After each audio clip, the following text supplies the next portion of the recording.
Olá, eu sou Roberto Gordilho e hoje eu estou aqui recebendo para um papo super especial a Mônica Bezerra. A Mônica é diretora administrativa da Santa Casa da Bahia, uma instituição com mais de 400 anos, 550 leitos, e nós vamos bater um super papo sobre a implantação de Lean na saúde. Mônica, seja bem-vinda, é um prazer estar aqui com você para falar sobre um papo tão inovador na saúde. Roberto, muito obrigado pelo convite, é um prazer estar com vocês e vamos tentar falar um pouquinho qual é essa vivência curta que nós temos, mas que tem sido muito proveitosa. Mônica, como está sendo a experiência de implantar a cultura Lean numa instituição tão antiga, tão grande e com hábitos tão consolidados? Roberto, eu acho que nossa experiência ela começa bem mais atrás da entrada do Lean propriamente dito. Há alguns anos atrás, talvez uns 8 ou 9 anos atrás, nós fizemos algumas análises da nossa equipe, da nossa forma de fazer gestão e entendemos que era necessário a gente investir em pessoas.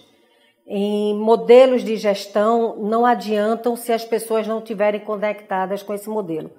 E a partir daí a casa vem tentando identificar qual é o modelo mais confortável para o modo de fazer Santa Casa, uma instituição de quase 470 anos, um hospital do tamanho do nosso, com 3.600 funcionários.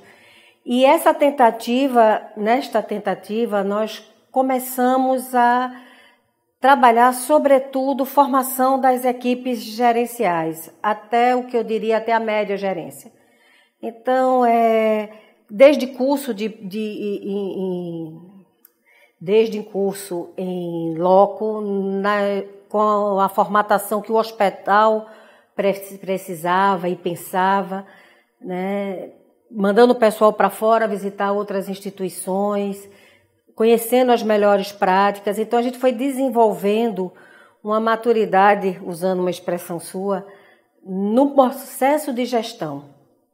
Então, a equipe foi crescendo e a equipe foi começando a aprender a entender o que é processo, mexer em fluxos.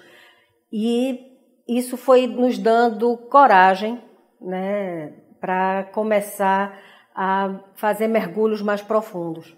Em 2015, nós começamos a observar os primeiros efeitos da crise econômica. Então, a gente viu que a perda de carteira no mercado nacional, de operadoras de plano de saúde, estava obrigando as operadoras a serem mais assertivas, a serem mais incisivas nos processos negociais, e que a gente tinha que mudar nosso eixo de planejamento estratégico, definindo excelência operacional como um dos principais pilares. Que a gente entendia que não haveria mais expansão de receita na forma como nós víamos tendo até então. Então, a gente precisava trabalhar o outro lado, o lado dos processos. Paralelamente, a gente estava saindo de um modelo de RP próprio, desenvolvido na casa, altamente customizado ao nosso modo de fazer, para um modelo de mercado. Por si só, isso já nos obrigou a rever tudo que a gente tinha que fazer, porque não adiantava eu querer reproduzir num modelo de mercado as exatas operações que nós fazíamos no nosso sistema próprio. Então, aí também a gente teve que encarar os nossos processos. Então, juntando a questão externa com esta questão interna, olhando os dois cenários, chegamos à conclusão que era o momento de a gente estruturar mais análise de processos, análise de fluxo, e nós partimos então para o Lean. Eu vejo que é interessante ouvir esse relato de vocês, porque vocês trabalharam todos os fundamentos da maturidade de gestão. Então, trabalharam pessoas, trabalharam processos, trabalharam tecnologia, trabalharam estratégia. E é um caminho que eu tenho defendido com muito vigor, às vezes até, para as instituições, porque não adianta só investir numa das dimensões, como tem sido feito. Só investe em tecnologia, só investe em processo, monta uma estratégia, faz o planejamento e fica na gaveta. Então, assim, eu vejo que é um trabalho de uma evolução, como você fala, de 9 anos, que vem se construindo e amadurecendo dentro da instituição. E o Lean é a cereja do bolo. É assim, estamos chegando no nível que podemos pensar Lean. Exatamente, porque senão você não consegue convencer as pessoas, porque elas estão extremamente arraigadas ao seu modelo de gestão, achando que não pode ser diferente. Na medida em que a gente vem, ao longo dos anos, fazendo diferente, algumas vezes dando errado, retrocedendo, dando 2 passos, então a gente começa a se convencer internamente e a convencer ao time que é possível fazer diferente, que nenhum processo é tão perfeito que não pode ser melhorado. E esse é, digamos, o grande gancho de pensar Lean. Pensar Lean é acreditar que qualquer processo pode ser melhorado constante e continuamente, né? Então, era preciso a gente fazer essa caminhada, né, para poder estar pronto para o Lean. E ainda assim, é um processo complicado, é um processo que precisa de pessoas estarem treinadas para o método. Então, isso é um desafio. É desenvolvimento de pessoas, né? Desenvolvimento de pessoas o tempo todo. Desenvolve-se as pessoas e desenvolve-se os processos para que as pessoas usem, desenvolve-se a tecnologia para que os processos rodem, desenvolve uma estratégia para desenvolver pessoas, desenvolver processos, desenvolver tecnologia. É um ciclo eterno. É eterno, né? Então, assim, pensar Lean é pensar sempre para frente. É entender que não dá para ficar parado, é entender que tudo tem continuidade e, usando suas próprias palavras, tudo pode ser melhorado. Mas colocar isso na cabeça das pessoas, qual é o desafio num setor tão conservador quanto a saúde?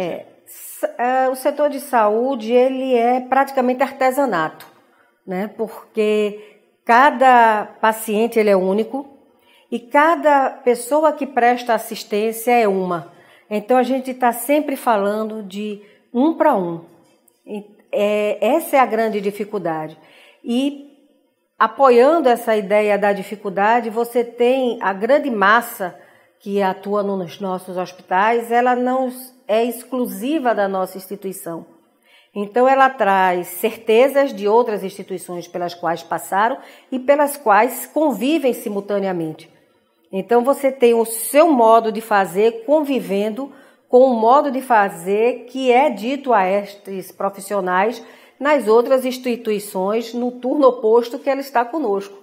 Então, o tempo todo conversa, pessoas, pequenos projetos que dão certo, isso dá coragem, isso dá animação e vamos aumentando os projetos, vamos incluindo mais gente, começar sempre da base, né?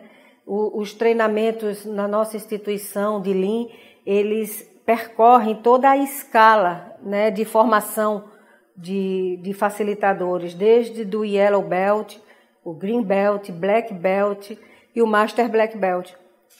Então, isso você tem mais de 200 pessoas numa instituição de 3.600 pensando diferente, com algum nível de entendimento. E mesmo aquelas que não participaram diretamente dos cursos, dos treinamentos, elas se apropriam, porque elas começam a ouvir, a falar daquele método, daquela ferramenta, começam a ver os projetos dando certo, então isso vai contagiando. Pessoas. Sempre pessoas. É uma coisa interessante que, assim, um hospital é uma instituição de pessoas cuidando de pessoas. E muitas vezes o que nós vemos é que se quer começar um processo de mudança por qualquer lugar, menos as pessoas. É verdade. E aí começa tudo errado. Depois dá errado e as pessoas olham e dizem assim, pô, mas por que deu errado? Bom, você começou por onde? Eu comecei pelo processo, eu comecei pela tecnologia, Tá, e as pessoas? E aí foi a última coisa que se pensou. E aí quando você vem num processo de amadurecimento com as pessoas, levando as pessoas a se desenvolver, isso vai criando uma nova cultura. E é uma cultura que na saúde não vem da universidade. O enfermeiro não foi treinado para pensar em processo médico, não foi treinado para pensar em processo técnico, não foi treinado para pensar em processo... Então, é estabelecer efetivamente uma nova cultura na saúde. É verdade. E, assim, é interessante o envolvimento também da autogestão. Porque durante todos os processos e os projetos, como todo projeto, há uma possibilidade forte daquele projeto não dar certo, né? Então, a gente fez tudo e imaginamos que sim, e no final o resultado não vem. Então a gente tem que ter essa agilidade de reconhecer, de mudar o processo, mas não culpar as pessoas, né? Não entender, olha, a culpa é sua, não deu certo e por isso vamos parar tudo. Então tem de ter também um companheirismo, né? E uma ação muito proativa da alta gestão, né? É um processo top-down, você tem que acreditar, você tem que dar confiança, né? Segurar às vezes a ansiedade, para que o processo se desenvolva até a ponta. E aí os resultados comecem de fato a aparecer. Isso que você fala é uma coisa interessante, porque assim, eu venho da área de tecnologia, então assim, não dá certo faz parte do jogo. Ninguém morre nem crucifica ninguém porque um projeto não deu certo. E quando eu vejo na saúde, o pessoal é tão conservador, é tão que assim, não quer fazer nada com medo que dê errado. Aí ele tem medo que dê errado, não faz nada. E não faz nada porque aí você gera um ciclo vicioso que precisa ser mudado. E a mudança começa, como você está falando, na alta gestão. A alta gestão tem que sair da despersonalização de pessoas. Assim, não deu certo, tá. O que é que nós aprendemos com isso? E vamos fazer diferente agora e vamos fazer o novo. E escrever nossos ciclos de melhoria, né? É a gente relacionar as lições aprendidas, mesmo as lições negativas, escrever isso é terrível porque é muito complicado. A gente não tem o hábito de escrever, né? Às vezes a gente quer escrever um case disso para participar de algum tipo de congresso, evento, né? E as pessoas, puxa, tem que escrever? Não, tem que escrever. Tem que escrever. Então, se habituar a escrever, porque isso, quando a gente escreve, a gente está escrevendo as mensurações que nós fizemos, a gente está colocando preto no branco e está tangibilizando a experiência. Se não, fica na experiência pessoal, as pessoas mudam, o tempo passa e a gente esquece. E a instituição não pode esquecer, esse é o nosso compromisso, né? Então, mais uma vez, pessoas se acostumarem a rodar esse ciclo, um eterno rodar o PDCA, né? E estar sempre buscando alternativas, abrindo a mente, convencendo aos novos que chegam como é a nossa forma de pensar, de forma mais disruptiva.